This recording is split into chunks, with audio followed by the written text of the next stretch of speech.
કૃષ્ણનગરી દ્વારકામાં જોવા મળ્યો દુર્લભ નજારો। આકાશમાં સૂર્ય ફરતે દેખાયું અલૌકિક કુંડાળું, જે જોઈને લોકોને લાગી નવાઈ। પરંતુ શું છે આ અલૌકિક કુંડાળાનું રહસ્ય? જાણો। કૃષ્ણની નગરીમાં દુર્લભ નજારો। દ્વારકા જગત મંદિર પર ચમત્કાર। આકાશમાં સૂર્ય ફરતે દેખાયું અલૌકિક કુંડાળું। ભગવાન કૃષ્ણની નગરી દ્વારકાના આકાશમાં એક દુર્લભ ખગોળીય ઘટનાનો અદ્ભુત નજારો સર્જાતા લોકોમાં ભારે કુતૂહલ સર્જાયું। દ્વારકાના જગત મંદિર પર આકાશમાં બપોરના સમયે સૂર્યની આસપાસ તેજસ્વી અલૌકિક કુંડાળું દેખાયું। સૂર્યની ચારે બાજુ ગોળાકાર મેઘધનુષ જેવું સર્કલ રચાતા લોકોમાં ભારે આશ્ચર્ય પણ જોવા મળ્યું।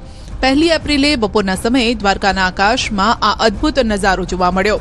બપોરના સમયે સૂર્યની ચારે બાજુ ગોળાકાર મેઘધનુષ જેવું અલૌકિક કુંડાળું રચાયું, જે અનોખો નજારો જોવા લોકો ઘરની બહાર ઉમટી પડ્યા। આ દ્રશ્યો જોઈ તેઓ પણ આશ્ચર્યમાં મુકાઈ ગયા। સાથે જ તેઓએ આ ઘટનાને પોતાના મોબાઈલના કેમેરામાં કેદ કરી સોશિયલ મીડિયા પર વાયરલ કરી। ત્યારે આ અત્યંત નયનરમ્ય ઘટનાના ફોટો અને વિડીયો સોશિયલ મીડિયામાં વાયરલ થઈ રહ્યા છે। ઇન્ટરનેટ પર પણ ભારે ચર્ચા પણ થઈ રહી છે। દ્વારકાધીશના મંદિર ઉપર સર્જાયેલા આ અલૌકિક કુંડાળાને જોઈને શ્રદ્ધાળુઓ તેને ભગવાનનો ચમત્કાર માની રહ્યા છે। તો વિજ્ઞાન જગત માટે આ એક ખાસ ઘટના હતી। ખગોળશાસ્ત્રીઓ અને નિષ્ણાતોના જણાવ્યા અનુસાર આ કોઈ ચમત્કાર નહીં, પરંતુ એક ભૌતિક વિજ્ઞાનની ઘટના છે, જે સન હેલો અથવા તો 22 ડિગ્રી હેલો તરીકે ઓળખવામાં આવે છે।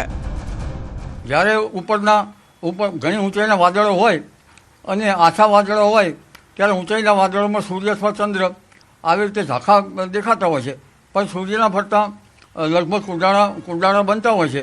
ચોમાસામાં પણ સૂર્યના ફરતા કુંડાળા બનતા હોય છે। આવો હેલો વર્તુળાકાર ચંદ્રમાં પણ બનતો હોય છે, પરંતુ સૂર્યમાં જો 3 કે 4 આવા કુંડાળા બને તો જમીનના ભૂભાગ ઉપર વાવાઝોડું ફૂંકવાની શક્યતા રહેતી હોય છે, ખાસ કરીને ચોમાસામાં। અને ચોમાસામાં જો આ લાલ કલરના હેલો બનતા હોય અને ચંદ્રમાં સફેદ કલરના હેલો હોય તો ભૂભાગ ઉપર વંટોળી, આપણે જેને વંટોળિયા કહીએ છીએ, ગામડાની ભાષામાં વાવાઝોડા, જમીનના ભૂભાગના વાવાઝોડું આવ્યું એમ કહેવામાં આવે છે। તો લગભગ નળિયા ઉડાડી નાખે એવો પવન ફૂંકાતો હોય છે। એટલે આ હેલોને લેવા દેવા છે। ઘણી વખત 1, 2, 3 કે 4 હોય છે ઊંચાઈના વાદળામાં, જ્યારે સૂર્યચંદ્રના કિરણો લગભગ પરાવર્તિત થઈ જતા હોય છે, ત્યારે આવું થતું હોય છે। જ્યારે વાતાવરણમાં ઊંચાઈ પર રહેલા પાતળા વાદળોમાં બરફના નાના સ્ફટિકો હોય છે, ત્યારે સૂર્યપ્રકાશ આ સ્ફટિકોમાંથી પસાર થતી વખતે વક્રીભવન પામે છે। આ પ્રક્રિયાના કારણે સૂર્યની ફરતે એક સુંદર ગોળાકાર રિંગ જેવી રચના થાય છે, જે મેઘધનુષની જેમ 7 રંગો ધરાવતી હોય છે। આ કુંડાળા ચંદ્ર ફરતે કે સૂર્ય ફરતે બને તેની અલગ અલગ અસર રહેતી હોવાનું અંબાલાલનું માનવું છે।